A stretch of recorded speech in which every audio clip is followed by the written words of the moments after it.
Apakah Nabi Khidir masih hidup? Mengenai hal ini, mari kita simak penjelasannya. Menurut Ibnu Hajar al-Asqalani, dalam kitabnya Az-Zahru an-Nadhir fi Naba'il Khidir, ada beberapa versi yang menyebabkan Khidir bisa berumur panjang, yakni Daruqutni meriwayatkan sebuah kisah dari Ibnu Abbas radhiyallahu an.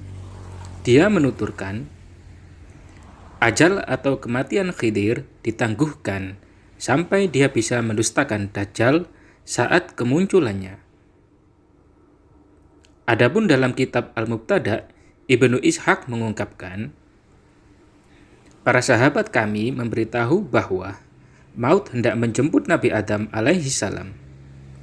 Dia mengumpulkan anak-anaknya dan berkata, sesungguhnya Allah akan menurunkan azab kepada penghuni bumi. Maka bawalah jasadku ini ke dalam gua dan kuburkan aku di negeri Syam. Demikian pula ketika banjir bandang melanda. Nabi Nuh berkata kepada anak-anaknya, sesungguhnya Adam berdoa kepada Allah agar dia memanjangkan umur orang yang menguburkan jasadnya hingga terjadinya hari kiamat. Ternyata tak ada seorang pun yang menguburkan jasad Adam hingga Khidir melakukannya. Maka Allah pun mengabulkan permintaan Adam sehingga Khidir bisa hidup dengan waktu yang dikehendaki Allah. Dalam biografi Nabi Zulkarnain, Ibnu Asyakir menceritakan bahwa di saat Nabi Zulkarnain melakukan perjalanan untuk mencari keberadaan air abadi, sesuai dengan yang diwasiatkan oleh Nabi Adam, waktu itu Khidir adalah komandan pasukan garis depan yang memimpin 2000 pasukan untuk menyusuri lebih dulu letak keberadaan air abadi tersebut. Di tengah perjalanan, Khidir menemukan sebuah lembah yang terdapat mata air, dan dia meminum air tersebut, lalu melanjutkan perjalanan untuk melakukan pencarian lagi. Namun tidak disangka kalau air dari mata air yang diminum oleh Khidir itu adalah letak sebenarnya dari keberadaan air abadi yang diwasiatkan oleh Nabi Adam. Dalam kitab At-Ta'rif wal A'lam, As-Suhaili mengatakan, nama asli Khidir ada riwayat yang mengatakan kalau Khidir adalah putra Amil bin Samatin, bin Arma, bin Kholfa, bin Ishu, bin Ishaq.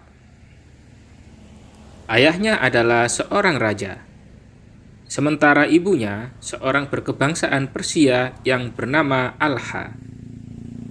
Dia melahirkan Khidir di dalam gua.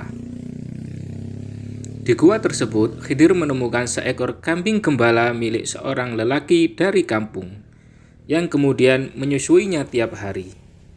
Lalu, lelaki penggembala ini pun memungut dan mengasuhnya.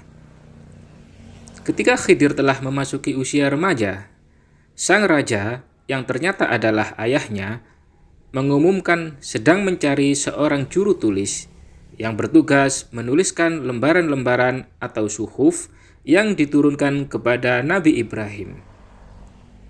Sang raja mengumpulkan orang-orang pandai dan cerdas di negerinya. Dan salah seorang yang mengajukan diri adalah putranya Khidir. Pada mulanya, sang raja tidak tahu bahwa Khidir adalah putranya.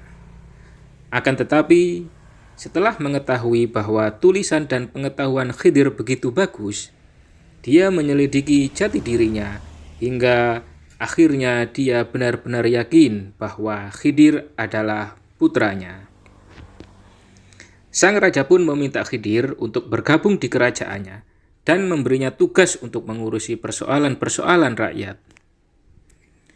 Di kemudian hari, Khidir melarikan diri dari istana ayahnya disebabkan oleh suatu hal, hingga akhirnya dia menemukan mata air kehidupan. Khidir meminum air tersebut sehingga dia tetap hidup sampai kemunculan Dajjal nanti. Wallahu a'lam bishawab.